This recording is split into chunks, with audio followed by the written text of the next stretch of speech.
Today on The Art of Lifing with Keka, I'm so excited to introduce my husband, Gordon Duncan. The reluctant husband.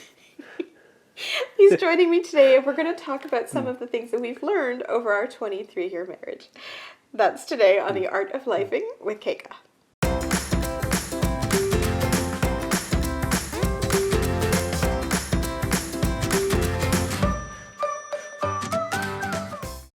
Okay, so this is my husband, Gordon Duncan. We've been married for 23 years. My God. It's gone by fast. It has gone by fast.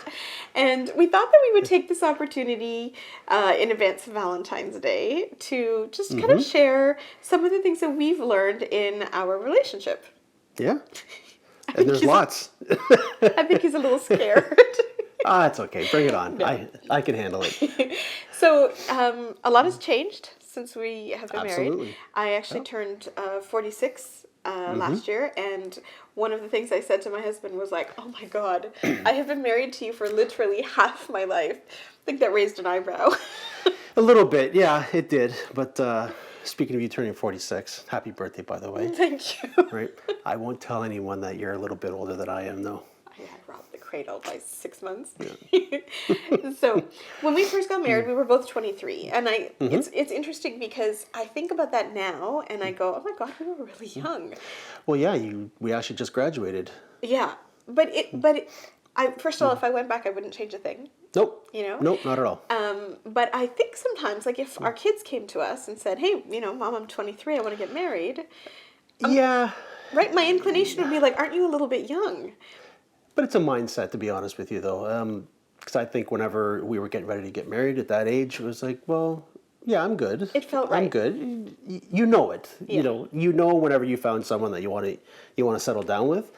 Yeah. Doesn't mean it's always going to be perfect or as silky smooth road, but you know it. Yeah. You know it. And I think if they ever came to me at that age and be, hey, Dad, just so you know, I'm looking to get married at 23.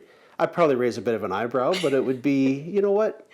You know if you're ready or not, right? Yeah. And it really depends on who they're, like, obviously, personality-wise, demeanor, all that stuff. Yeah. So for me, when we first got married, I think one of the big things for me was that I had taken, like, other people's definition of what marriage should be, and just figured that would be us. 23 years later, I'm kind of like, you know what? You do you, we'll do us. Forget it. And so if somebody was a soon-to-be wedded couple and came to us and said, like, what advice would you have? I think one of the first things I would say is, like... Well, this I want to hear. Oh, really? I would say that, create your own rules and don't worry about what works for other people. Just do what works for you, right? Sure. And, like, for us, for example, when we first got married, I had said to Gordon, I think I just kind of want to keep our finances, like, separately together. So I want my own account. Yep. I want to have the freedom to spend where I want to spend. You can spend where you want to spend. And then we'll do things together. And I can't tell you how many of our friends thought that was the weirdest thing. It was shocking to them. Right? Absolutely shocking. I'm like certain that I saw a few glances like, well, we'll see if this lasts. But it was because it was so out of the ordinary from what people do. But for me, the thing was this. I was like, okay, we're starting a new life. We each place money, value on money differently, right? So I like purses and scarves. I might pay a little bit more on something that, No, it's never happened. No, never happened. But I remember when we first got married, I was like making $8.50 an hour. And I remember you used to buy the model cars. Oh, the Matchbox or whatever they were.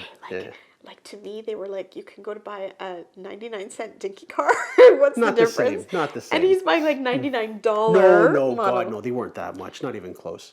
Not even. No. Not even close. So goes the he said, she said. Anyway, they were expensive. But to me, the thing was this. If we meet our bills, we meet our mutual obligations in the household, and we have some of our money and autonomy separately, then spend it on what you want to spend. I didn't want to pool our money together where you take some of my money and spend it on your Matchbox cars, or vice versa. Yep. But that was such a crazy, weird thing at the time, I think, that people didn't get. You're right. But now I'm finding it's actually very common. Like I've hear couples all the time. Oh, they keep their finances separate, yet together. For me, one of the things that I had to get used to whenever we got married, it wasn't the money aspect of things, but it was I have to share my bathroom with someone. I lived alone for years, so it was all good. I use when I need, and yeah, but that was a bit of a challenge. So this was the big joke that we had amongst each other. So we didn't live together before we got married. No. And so prior to getting married, I'd, come over to what would soon be our joint apartment. And we'd like watch a movie or something. And then my husband would, my soon to be husband at the time would always walk me to the car. And then I'd come home. And so, he treated me like a guest. So then when we first got, no, I'm just saying, like, well, no, but you would walk me to the car. Yeah, it was of like course. formal. Yeah. So then we get married. Now I'm not going home. So the big joke for him was like, oh my God, my wife won't go home. But then I'm like, I think it was like the first month that we were married. Yep. We're at home and we're watching a movie. And like within like 10 minutes of the movie starting, he's sleeping. He's snoring. This is a bold-faced lie, people. I'm telling you. Bold-faced lie. Not a lie. I'll tell you, the movie was The Mirror Has Two Faces. And for any guy who's seen it, you know what I'm dealing with. Oh, the torture. I lasted 45 minutes through that movie. It was 10 minutes. But it was a big joke for us because we were like, okay, clearly I'm not the girlfriend anymore. Now I'm the wife that won't go home. But, the bathroom story is interesting because when I was in my house, the bathroom was a little bit of my private sanctuary. Sure. I would like lock the door and enjoy me time. And I remember the first week that we'd come into our apartment and I'm in there brushing my teeth. And then you came in behind me, grabbed your toothbrush and you started brushing. And in my head, I'm like my instant reaction was like, oh my God, you are in my space. I'm in the bathroom. Get out. But the logical part of me was like, this is his bathroom too. We need to learn to share. And yeah, it was weird. But did you notice now? We don't share, we don't really share the bathroom now. Well, we just kind of. Yeah, but you still lock the door though. I do still lock the door. I do. Going on 23 years, still feels the need to lock the door. We didn't really have, we had maybe one fight before we had kids. One pretty good one. And frankly, was kind of stupid anyways. Well, but, okay, so I don't know what happened that day. So this was pre-kids. We both got up in the morning. She woke up on the wrong side of the bed. Okay, we both woke up on the wrong side of the bed. As far as I was concerned, he was breathing wrong. But we were like so irritated with each other. So we were like nickering and knackering at each other. And then I don't remember what happened, but I was like, I don't know. I was so all offended and I went into a room and I closed the door. And then I hear Gordon go into another room and close the door himself. And I'm like, oh, feeling all indignant. Yeah. And then standing behind the door for a moment, I was like, what are we fighting for again? What are we fighting about? And I really wanted to know because I was still angry, but I couldn't remember. I was on the other door thinking the exact same thing. Yeah. And so then I kind of decided, I kind of want to know, is he still in the room? What's going on? So I opened the door ever so slightly and peek out, and he's doing the exact same thing. So we both looked at each other and we killed ourselves laughing. Argument over. So, we didn't have kids for the first 10 years. And that was probably like our one big argument. Yeah, you got a little upset over one other thing too. So we used to get the Toronto Star delivered to our house. And, we got a little bit neglectful about getting... We got... No, because him. It's we got neglectful about not throwing the papers out or recycling. And your use of plurality is very at some point, Keka decided to put her York University degree in this pack of papers. Oh, no. Hang on. I took all the papers and I got rid of them all. He threw my transcripts out. I had no idea they were there. So I can't be held responsible if I didn't know it was there. Okay. So you see some arguments still persist after 23 years. Yeah. We had like stacks of letters, including the newspaper that came in the mail. And so it was all in a pile. I recall it as newspapers only, but anyhow. So we shall agree to disagree and progress. I'm okay with that, yeah. But once we had kids, I think one of the biggest things that I found is that when you're sleep deprived and when you're tired, you get very irritated at little details. Sure. So I don't know if I ever told you this, but I'd get irritated over little things. Well, you've told me you would wake up in the middle of the night and you'd be mad at me for just lying there in bed. Oh yeah, I'd have like a dream of some sort and I was still mad at him. But one of the things that I feel like is so critical in a marriage is friendship. And we were best friends before we got married. We were friends throughout the first 10 years before we had kids.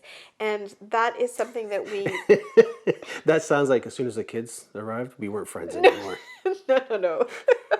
No, but I'm teasing. I'm saying that that is a foundation that I think made a big difference for us, right? Oh, absolutely. But one of the things that I think, for me, that I realized is that, when you watch these romantic comedies and you sort of hear things in the world, maybe from a female perspective, I'm totally being stereotypical, but marriage is kind of like this, this magical thing that if you have love, it's enough to make everything better. And one of the things that I've learned over the years is that love is not enough to make things better. You have to have love plus effort, understanding, compromise, patience. Like there's a whole repertoire of different things you need to make it work, right? Yeah. So, when I think about the fact that when we've had strenuous times in our, we've had that, but when we've had difficult times in our life, it happens. Love is not enough to pull that through. That's like this beautiful magical myth that happens. That's Hollywood. Yeah, no, but I mean, it's Bollywood too. Yeah, fair enough. It's around the world. Yep. But I think that that's something that I would tell the kids is that, and I used this analogy before in another video, is that to me, we tend to think like marriage is like a coal, you add love to it, and then, ta-da, it turns into this diamond, and then you're good to go. When we first got married, I was like, how many years does it take before we know we're safe and we're not going to get divorced with that, 51% or whatever the number is now? And what I realized today is that marriage is like gardening, where you need sun, you need water, you need soil, you need good seeds, you need all of that. You have to work at it. You have to grow it. And there is no one point in a marriage where you go, okay, marriage is safe now, I'm done, I'm going to stop working at it. But it's constant work though. You're right. And it's not, of course, and it's not just marriage, that's just life in general. And, you have to work at life. You have to work at career. You have to work at friendship. You have to work at all of it. Yeah. And it's not meant to be easy. Oh, no, it is meant to be easy. Well, here's the thing. Maybe we disagree here. Marriage is not hard. No, and I'm not work. saying, and I'm not saying it's hard. Or is he going on camera saying it's hard to be married? No, it's not hard to be married to you. It's actually quite simple.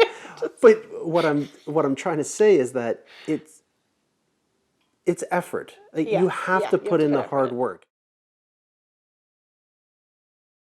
So there's one thing that I remember somebody saying to me that really resonated with me was that, you're working, you've got kids, you're kind of going back and forth. And he said, in his marriage, he said, we've also almost gotten into, like him and his wife, he said, we've gotten into this like exchange of poker chips. Because it was like, the laundry needs to be done or the dishes need to be done. Fine, I will do this, but then I expect you to do that. Right? Back and forth.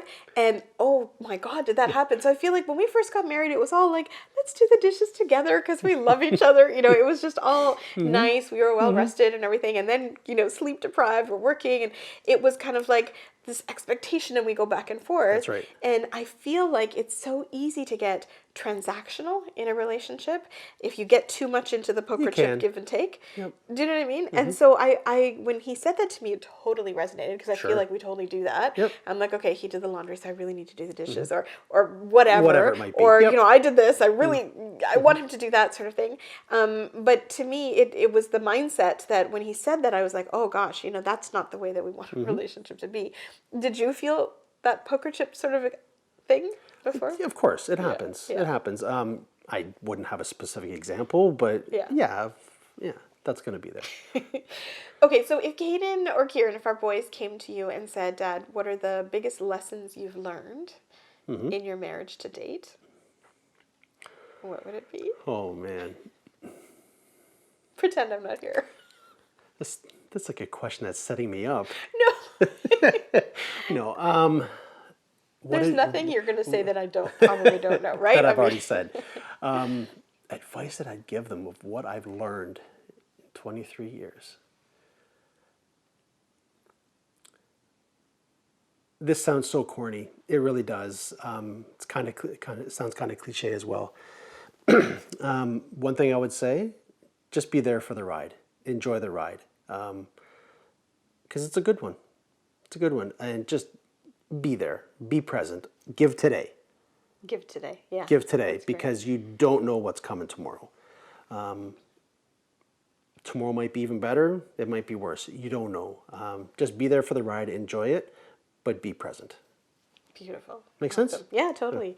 Yeah. I think my advice, complementing what you would say, I think is that marriage is not perfect.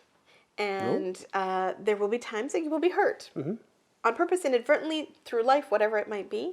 We can't be afraid of that. I think we all too often expect marriages to be perfect, and if it's not, it's like, oh my God, it's broken. But the imperfectness within a marriage and the things that you've felt hurt with and then healed, I think are what makes marriage so beautiful. And so I feel like, when we go through adversities, it deepens our trust for each other because we choose to be together. We choose to do this together. I think that too, like where we are today in our marriage is that it's about us. It's also about our kids. So what we're doing in the life that we're setting up for our relationship is one that we're not only setting an example for our kids, but we are impacting the way that they live as well. So there's more at play. That's right. And it's focusing on the collective. Yes. Yeah, absolutely. Right? It's not me. It's not you. It's not the two boys. It's us. It's us. Yeah. And that when you have that connection with somebody where it is us, scars and warts and all, it's a beautiful thing. I'm forgetting this now. There's something I'd heard about in Japan where when they look at like tea sets or ceramics and whatnot, if there are cracks or certain imperfections, they consider that to be more beautiful, that it makes it more beautiful. And to me, I feel like in life, I wish I knew the name of like what that term was, but in life and in marriage, I think that it is those little bumps and bruises along the way that tell the story in our marriage. It makes us... I just think that it makes it, the imperfections make it more beautiful. So I would say to Kaden and Kieran, don't look for perfection. Look for something that makes your heart happy. Look for something that you can grow together. And that at the end of the day is what counts the most, right? I agree. So there's one, talking about duration of marriages, we were on a cruise and we were at this, a show that was going on, and they were playing like the newlywed game. And there was a couple there who was just married, a couple who'd been married for, 5 years or something. 5 years, 10 years. Then there was a couple who were celebrating their 60th anniversary, which was pretty awesome. Oh, we'd been married for 2 years at the Maybe, time. yeah. So anyhow, so they go through and they're asking all these questions. And one of the questions was, where was the first place you were intimate with your partner? And then of course, the young couple answers it. And the gentleman said, This is the 60-year-old. This is the 60-year-old, yes. Our 60-year marriage. 60-year marriage, yes. So they're clearly into their 80s. So he said, I believe it was in a cornfield. So everyone laughs, because it's pretty funny. Well, then they bring out the wives, and they go through all the questions. Then they get to her answer, and she says, I believe it was in a tomato patch, but I'm not sure. That place exploded in laughter. And it was just, that showed to me, first of all, I couldn't stop laughing, I was crying. But it showed to me that, yes, they remember it, but they remember it very differently. Yes. They knew it was outside. Yes. Anyways, but it was, they were able to just laugh about it. Yes. Yeah, and that's the most important thing, right? Exactly. Yeah. That's really my point, is that no matter how opposite it was and how they saw things, they were able to at least just sit back and have a pretty good chuckle over it, no matter what it was. Oh. All right, so this Valentine's Day, sit with your partner, have a good laugh. Yep. Don't stress the little things. No, it's not worth it. And just make sure you're remembering that a marriage or a relationship is like a garden. It needs sun, it needs rain, fertilizer, it needs all those things to be able to make it grow. And when you do that, you end up having something beautiful. Yeah, I think so. I'm really grateful to my reluctant husband. Thank you so much for joining me. My pleasure. Thank you so much for watching this video. Please like it, comment on it, and share it with someone you love. I put out new videos every Tuesday, and if you want to be notified specifically, then just click on that bell icon. Thank you so much for joining us on this journey, and I'll see you next time.